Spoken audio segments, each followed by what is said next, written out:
$260 is the amount calculated by GameSpot, what it's going to take for players of Star Wars Battlefront 2 to unlock one of the two most popular characters, Luke Skywalker or Darth Vader, and that is absolutely absurd.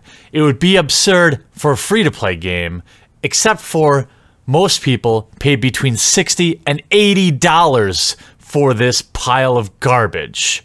Let's talk about it. So, most big video game channels, guys like Jim Sterling, etc., and Boogie, have already talked about a lot of the problems with Star Wars Battlefront 2. It's a game that I was sort of looking forward to, but was very concerned with the pay-to-win model. Now, I'm one of the people that, when I do have time for video games, I don't mind paying for things that make that game better. I don't enjoy paying for loot boxes. While I never have in my life paid for a loot box on any Call of Duty game or Battlefield or anything like that, I just grind away and earn them. I'm one of the few losers who never joined guilds on World of Warcraft and just went about my way doing my own thing. And that's always been okay for me.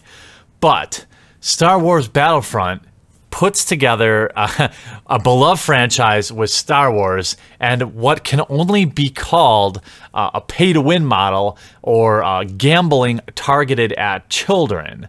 And it's worth talking about in general, and I think other video game channels more dedicated to the topic will do a better job than I will. I'm going to summarize some of the things they talked about, but what I want to talk about is the community part of it, the reaction, the action, the reaction, the back and forth that's been going on between the video game community and EA.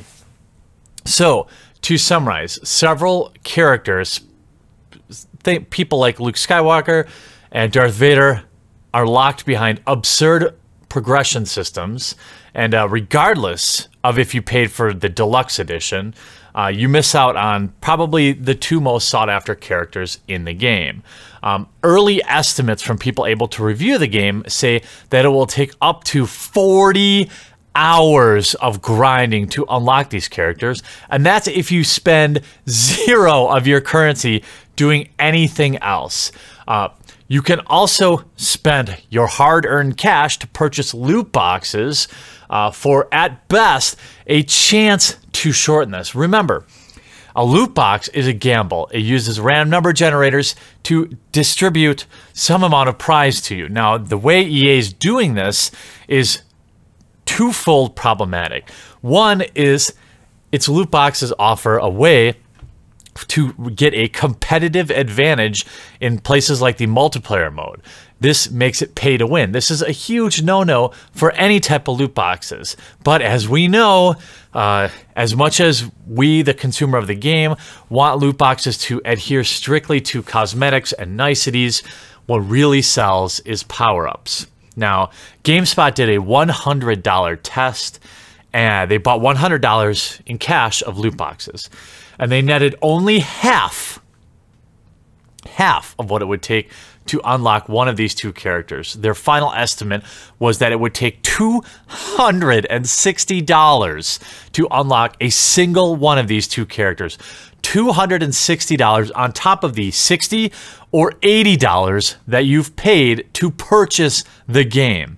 Now, in response, EA hilariously reduced the cost by up to 75% of what it would take to get these characters, but also slipped in the fact that the reward for completing campaigns would drop from 20,000 points to just 5,000, effectively nullifying the discount. Basically, they've thought us to be all so stupid that the mere optics of a lower cost and not the fact that it would just take you the same amount of time to unlock them was somehow going to placate everyone. There was a little bit of early drama around EA actually removing the refund button from their market for people who are en masse canceling their pre-orders, and I highly recommend. First of all, do we need another reason to not pre-order games? I mean, we've been talking about this for years. I have not pre-ordered a game in 5 years, and that brings my grand total of games that I've prepaid for that suck to 0. Now, I know it's easy to pre-order, to want to pre-order, but there's like no games in the world that I would pre-order, period. Except for, as of course, Bunty ripped the scab off that wound yesterday and mentioned he would probably pre-order Half-Life 3. But again, there's no point to pre-ordering. You know why you pre-order is to make sure you get something.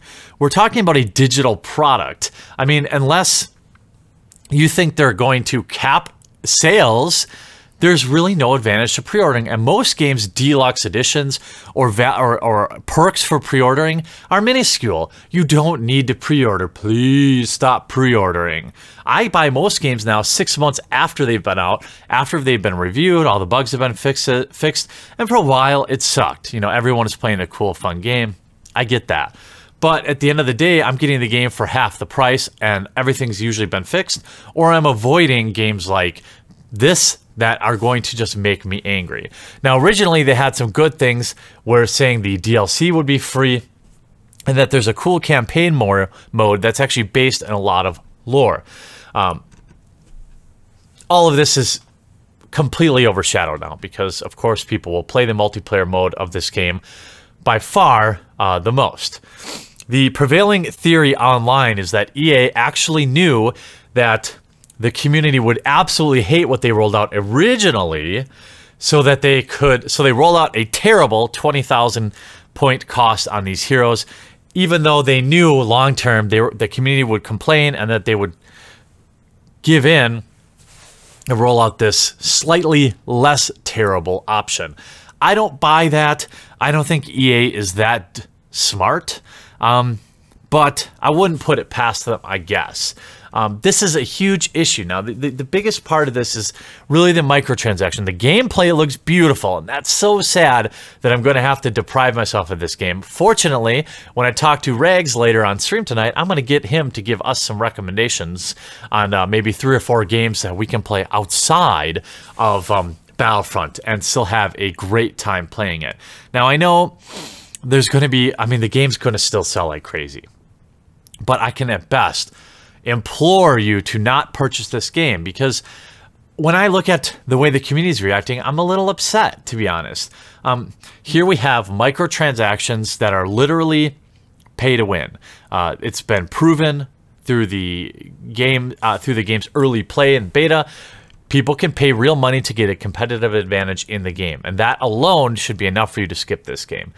Add to the fact that they add absurd pay-to-wait features like Dungeon Keeper, where you could only play so many games offline in arcade mode and still get rewards before you have to go through a 13, 14-hour cooldown period. Again, this totally seems like something Candy Crush would do, not a game that people pay $80 for. And I look to some of the people that I really stand, or that I rely on for honest reviews, and I'm a little disappointed. Boogie, someone who I actually consider a personal friend, we've been a friend for 4 or 5 years at this point, put out a tweet yesterday that was absurd.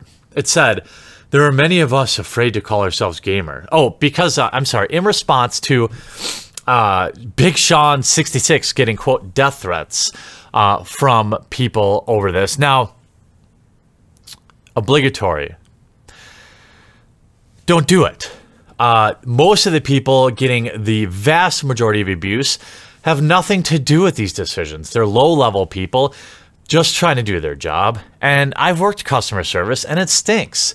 Like, all these EA employees getting hammered online, I feel bad for them because they really have no point. They have no influence over the decisions that are being made, and they're having to take on the brunt of the abuse. And EA should feel bad about that. He puts out, "This is why many of us are afraid to call ourselves gamers. This is why Francis exists, to mock these people. This is why some men and women won't date us. This is why you have to do better. This is why you have to grow up." I completely reject this sentiment. This is absurd. He's collectivizing all gamers and placing blame on all of us for a couple of edgelords doing stupid things. This is what games media does to us. This is why the headline in games media is going to be, EA developers get death threats over a game, as opposed to EA releases absolute terrible, predatory microtransaction game. This is absurd. And coming from Boogie, I am really, really, really disappointed in that tweet. And to also see a lot of streamers streaming Battlefront 2 really bothers me as well. Look, there's a million other great games out there. Why are streamers playing this game? And they would argue, as Boogie did, well, it's due diligence. No, it's not. It's streaming a really popular game at the time in which it comes out to amass views. Let's be honest. Let's call a spade a spade. I would prefer that these streamers at least be honest about that. Don't give me that I'm streaming it just to review it. That is BS.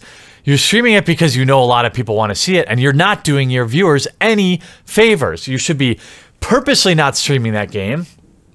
And when they ask you why you're not streaming it, you should tell them, I'm not going to give free press to a game that has openly predatory microtransactions and is pay to win.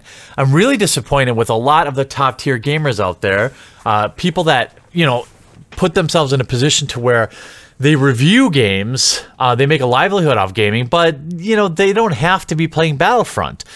You have Blizzard putting out hilarious StarCraft tweets today, memeing on EA.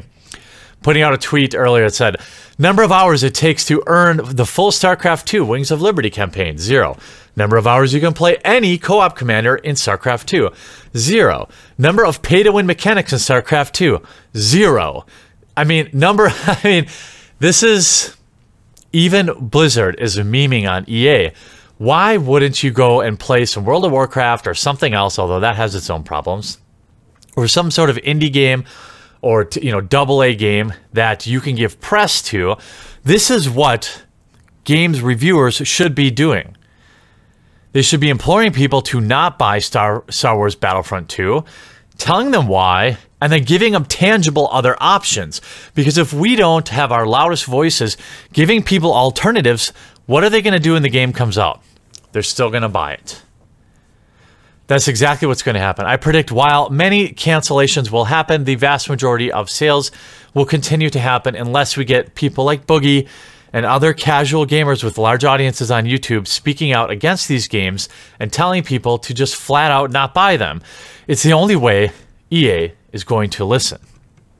Now, what I'm interested in is, what do you all think about this public back and forth? Do you think EA knew what was going to go on all along? Do you think that people boycotting the game is going to really have any effect? You know, given EA's past, I'm skeptic on whether or not they're going to change anything.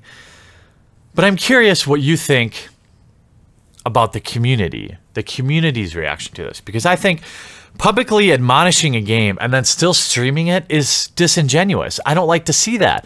But maybe you, the viewers, you don't care. You're interested, and maybe you're like me, where you may still get Battlefront 2 because you're never ever going to pay for microtransactions anyway. I have 3 hours a month that I can play video games. I want to play a game I like. Hopefully Rags in my live stream later will give me some alternatives where I don't have to spend $500 to be competitive in multiplayer mode.